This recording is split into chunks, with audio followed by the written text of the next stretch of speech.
Skellig Michael has a secret. It's not the dramatic cliffs. It's not the Star Wars connection. It's not even the 1,400-year-old monastery perched on some jagged rocks. It's what's still happening there.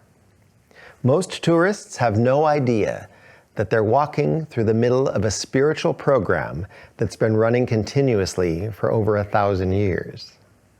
An operation so sophisticated, so precisely maintained, that it's transformed the entire spiritual reality of this remote island off the west coast of Ireland.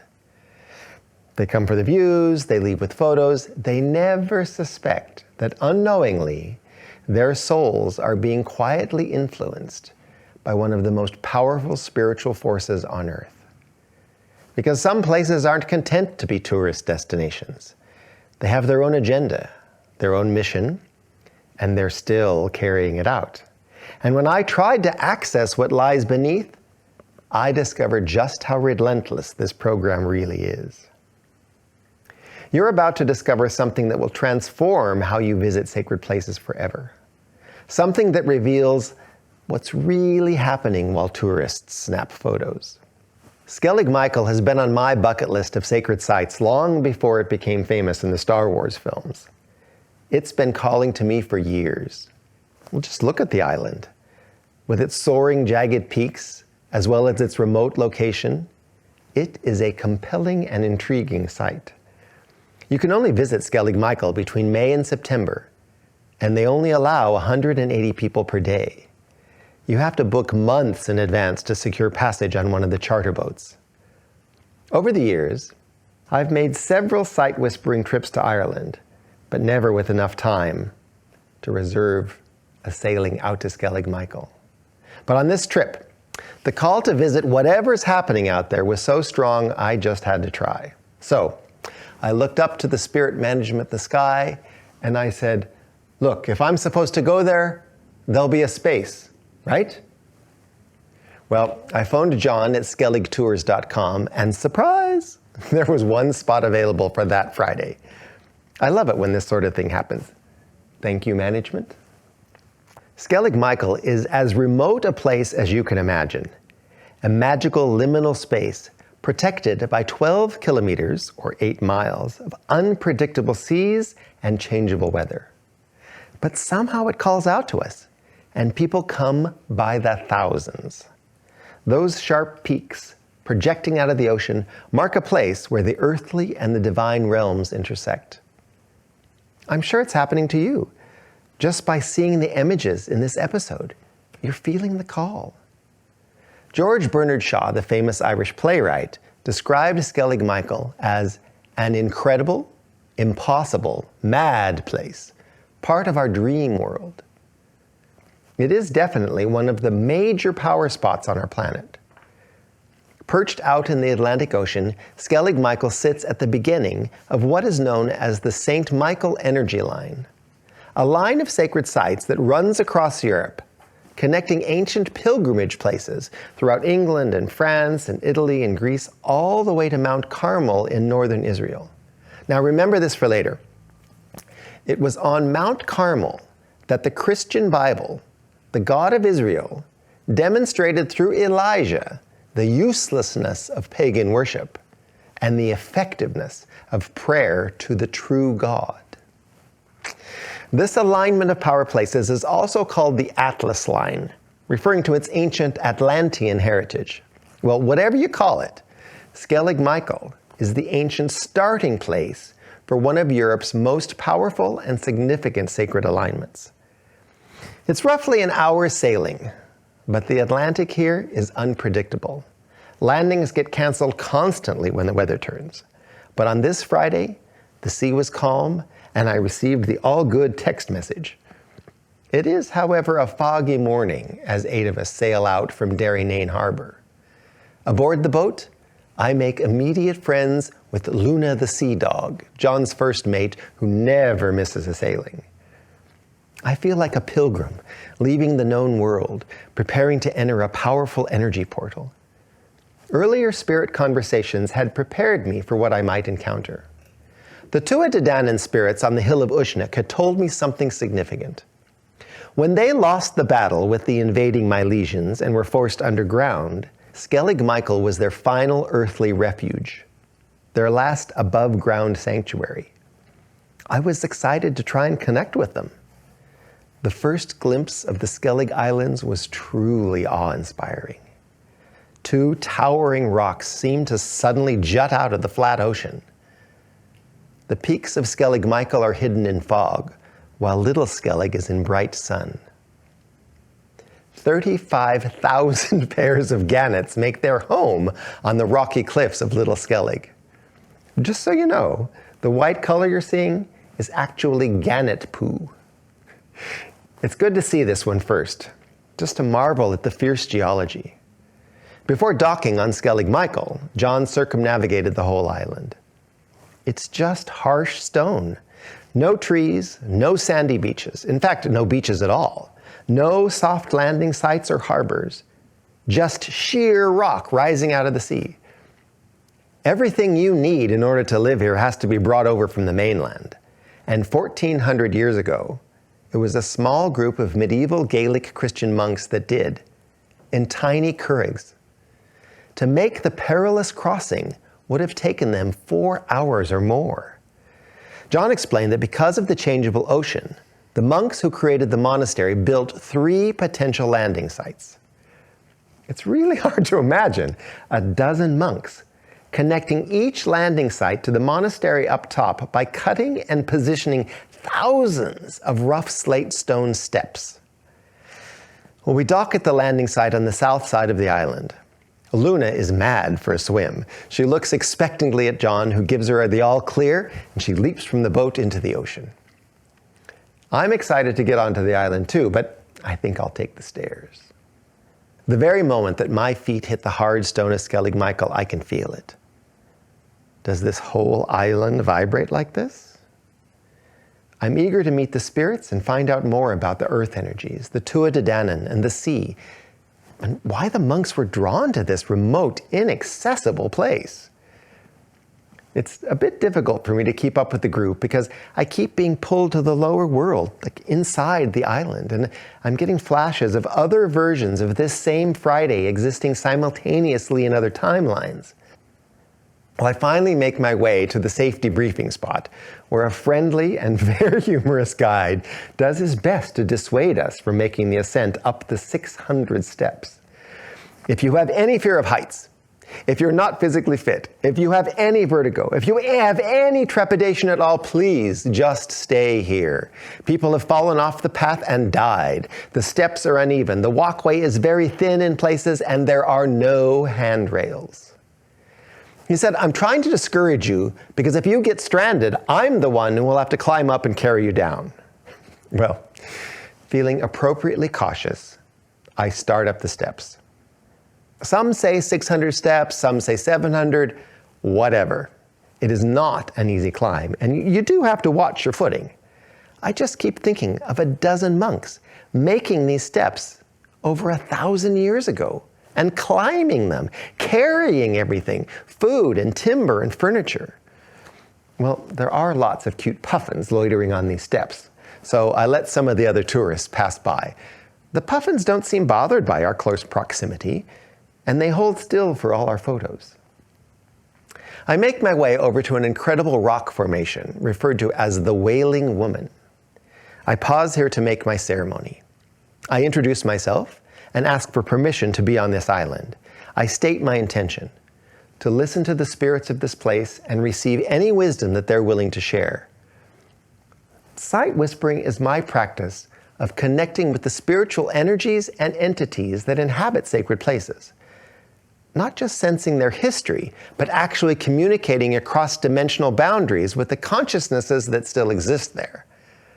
Well, as I wait to connect with the other dimensions and the other layers of time, I do perceive the medieval Christian period. As I make contact with this strong frequency, I see a surprisingly young monk. Not the spirit from a general past, but a medieval spirit inhabiting another vision of this same day. He's working on the steps that I've just navigated. I say surprisingly young because he looks to me to be about 8 or 9 years old. Above me, at a turn in the steps, an older monk is looking out to sea. He turns toward me and then watches the young boy for a while. He's either not seeing me or he's ignoring me. No, he's ignoring me. I bring my focus back to this time and continue up a couple hundred more steps. I'm a bit curious and confused about that sight-whispering encounter with the two monks.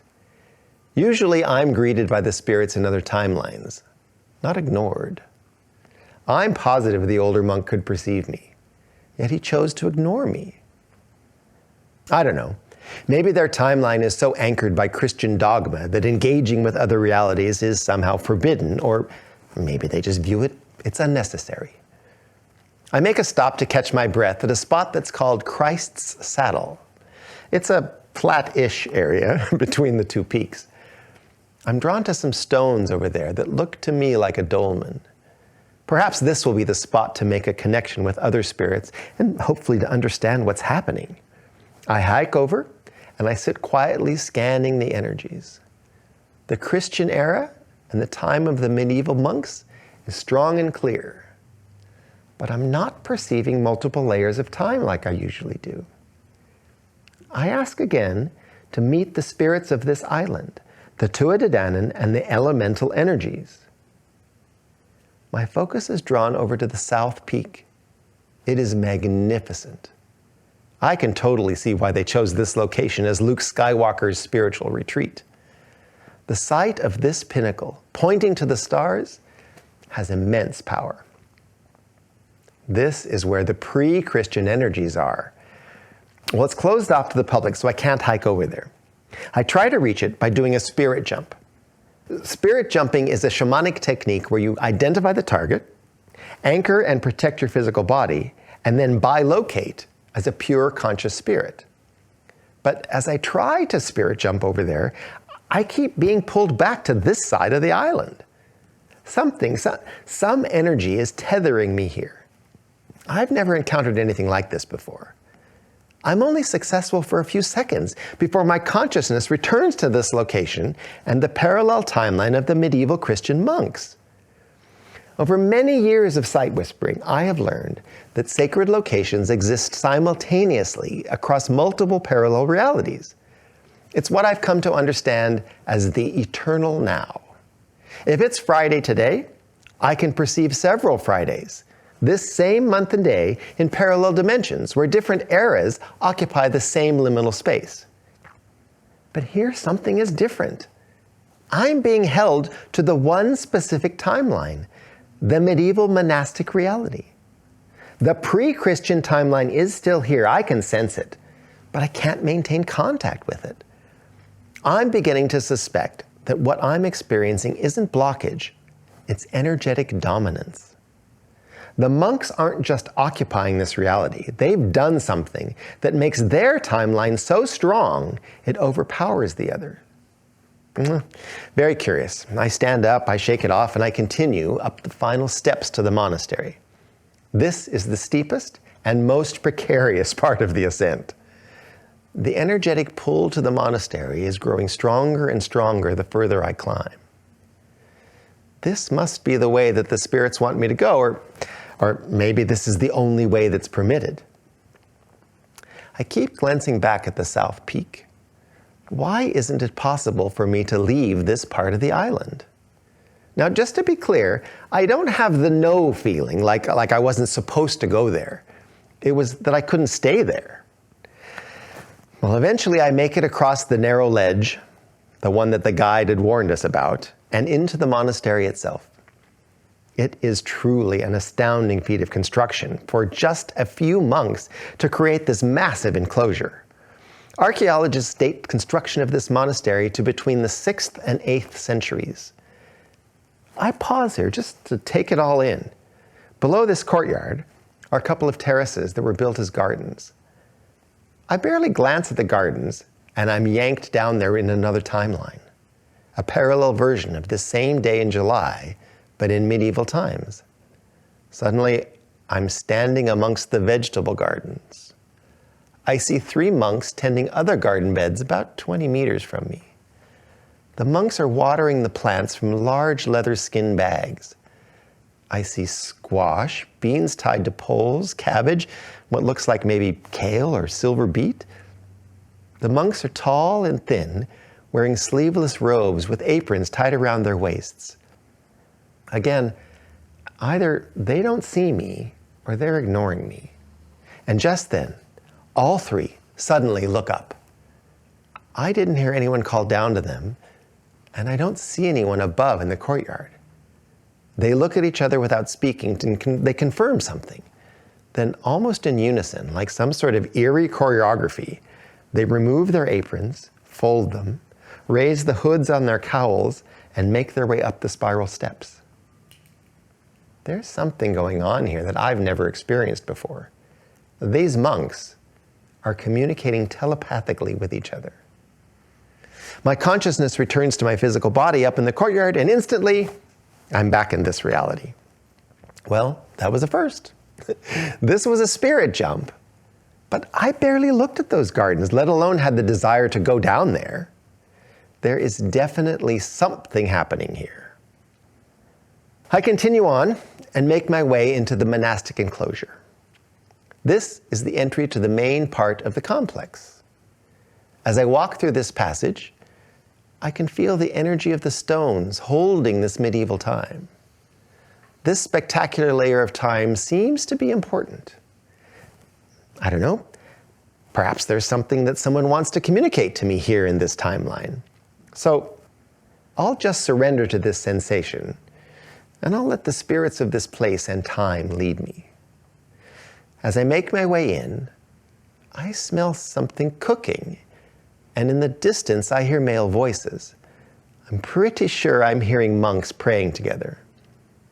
When I come out into the main area, I experience many layers of medieval time.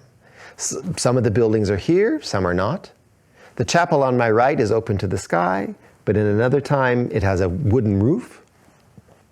It's like the stones are taking me through a monastic photo album of the hundreds of years of occupation of this site. The images are fast and strong and clear. I grab onto one thread, one timeline. It's the same parallel time that had the smell of food. I follow my nose. In front of me is the largest of the beehive dome structures. It is the communal dining hall. Okay, before we go any further, I think I better give you an overview of the whole place. The dominant feature here are the 6 beehive structures. There are also 2 rectangular stone oratories. Each one has a flat rectangular altar adjacent to it.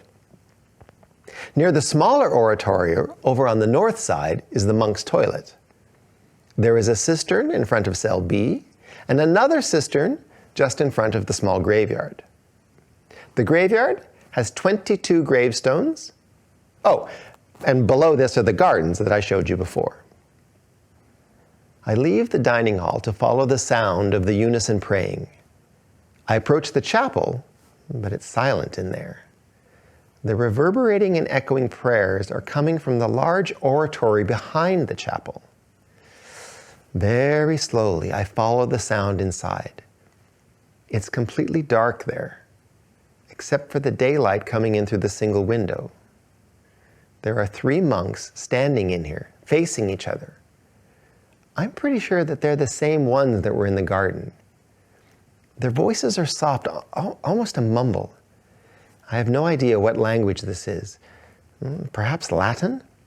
I'm receiving no telepathic translation of this unison prayer, but I'm aware of a regular rhythm of pulsing waves of energy. As the monks pray, energy is moving outward from them, past me, past this oratory. I have no idea how far it spreads.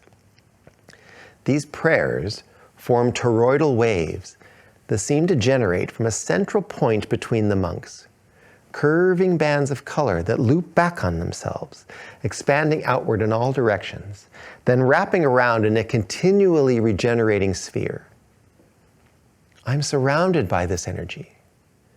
It's an ancient, ancient feeling, a feeling of safety, of love, and of belonging.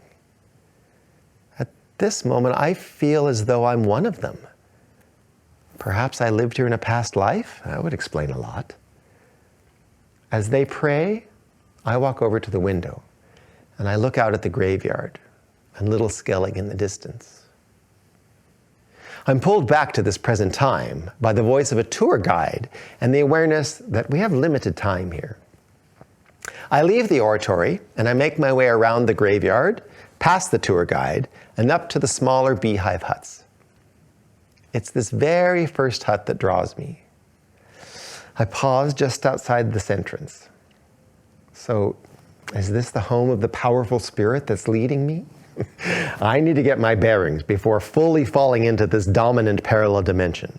So, holding on to this present time and place, I look inside the hut. It's really a struggle to stay in this reality.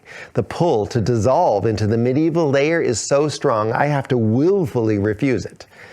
These slate rock huts are round on the outside, but their insides are rectangular, with walls curving upward to form a corbelled roof.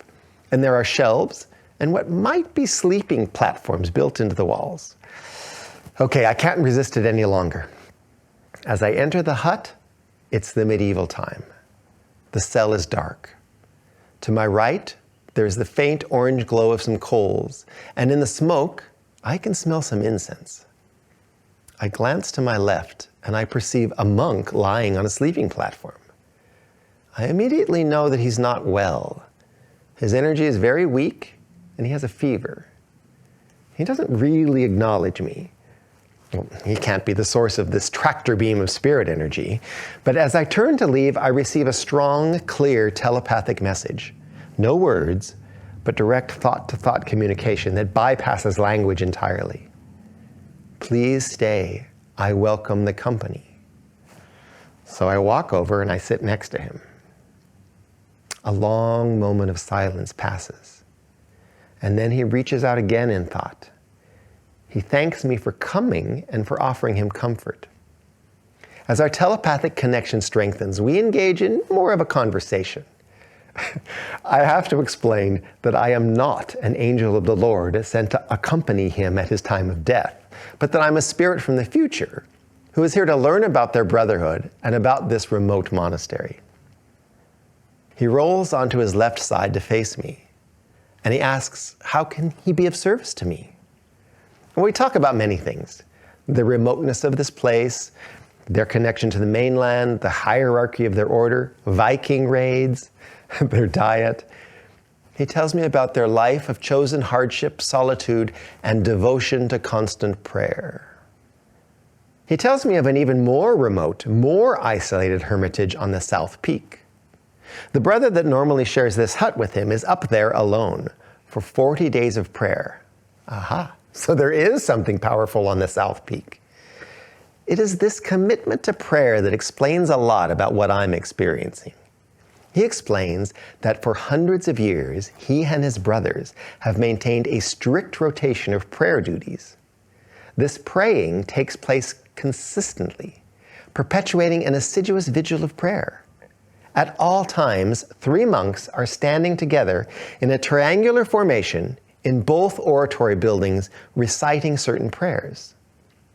So this means that day and night, 24/7, toroidal waves of prayer are being generated. I ask the monk why they are so committed to maintaining this practice, and the monk tells me about coming to this island to fulfill their contract with God. God has asked them to protect this entry point from evil and to anchor Christianity to this island. The strength and consistency of their prayers has to be maintained in order for the power of Christ to spread to the mainland and return to Jerusalem. The monk starts to cough pretty violently, and I ask if he would like some healing. Well, his coughing subsides and he politely refuses me. He says that his illness is common and it will pass. He says, the brothers will look after me. God has given me this small suffering as a grace. He rests quietly and his breathing is calmer now. Well, this gives me some time to reflect. Right. So they clearly know about the energy line. And after hundreds of years of constant Christian prayer, the monks have created an energetic field so strong that it effectively buries all the other energies. And this is why I'm drawn to the South Peak. It's above the toroidal wave, or at least the Christian frequency is weaker there, and the older energies can still be felt. This also explains why I can't maintain contact with the Tuatha Dé Danann or the ancient earth energies over there. They are there, but I can't hold them. These frequencies are weak against the energy and strength of centuries of prayer. You know, I've experienced this before, this masking of energy, in European cathedrals. This same sensation, the feeling like earlier layers are being sealed or buried by what came after. Recently when I was in Rome, I had to descend several stories below the Basilica of San Clemente to the pagan temple to the god Mithras, and below that to the sacred water source to be able to connect with the ancient spirits and elementals. Wow, I am truly impressed by this constant unison recitation of prayers. It clearly has the ability to bury the pre-Christian pagan energies. In Catholic terms, you'd say these monks have annulled the pagan history of this island. I feel the monk growing restless. I've taken too much of his time and his energy. I thank the monk for all that he has shared with me, and I receive a telepathic, "Bless you, my son." I stand up and I take my leave. I had lots to think about as I returned to this reality and looked around at the rest of this amazing site. Standing here, I can still faintly hear the monks praying in the smaller oratory to my left. What I'm witnessing isn't just sound waves of prayer creating toroidal energy for their timeline. They're running an eternal program that makes this medieval Christian reality so powerful that it dominates this location across all dimensions. These toroidal waves aren't only present in the monks' world. They've saturated the eternal now itself, guaranteeing their timelines hold on this sacred space. It is at this very moment, as I'm halfway in this reality and half in the monk's time, that I hear the tour guide walking past me. She's pointing out the monk's toilet behind the smaller oratory, a later addition to the site. Our time is over, and we're being asked to make our way back to the dock. As I walk back to the entry, the flickering images and feelings from the hundreds of years of this monastery repeat itself. I stop in the courtyard to offer my thanks to the spirits. I feel both acknowledged and ignored. With a bit of trepidation, I peer down again into the gardens. The monks have not returned, and thankfully I'm not being pulled back there. It was difficult climbing up, but oh my God, so much more frightening climbing it down. I have to be extremely focused on my footing. I stop to try and feel into the southern peak one last time. It's the same, only a few seconds before being pulled back into the dominant energy of the medieval Christian monks and their prayers. I do know someone who could possibly take me over to the southern peak, but that'll have to wait till the next time. I did get another chance at the dock area to have a closing ceremony and bid my farewell to the island and the ancient energies.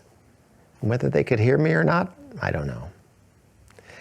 I do want to watch Star Wars: The Force Awakens again and see how this magical island with its timeless mystical atmosphere gets depicted. Skellig Michael is a place that definitely invites contemplation. It's the perfect place for Luke Skywalker to be at peace with the Force. From years of sight whispering, I know that regardless of the Christian monks or the flocks of tourists, these stone pinnacles are in constant communication with the planet, the stars, and the sea. Oh, and hey, if you're thinking of going, check out the YouTube video, Visiting Skellig Michael, a Safety Guide, from the Office of Public Works. I've given you the link in the description. I didn't come to Skellig Michael to tick something off my bucket list. I came because the spirits called me and I wanted to listen. But this sight-whispering visit was different. Instead of being welcomed into the ancient layers beneath the stones, I found myself immersed in a powerful current of Christian devotion. Though originally ancient, this toroidal field is still active, still creating the atmosphere of the island. It controlled what I could access and what I couldn't. At first, I thought I was being blocked, but slowly I realized I was being shown something else. That focused, sustained intention, generated by sound and maintained over centuries, doesn't just sanctify a space, it defines it.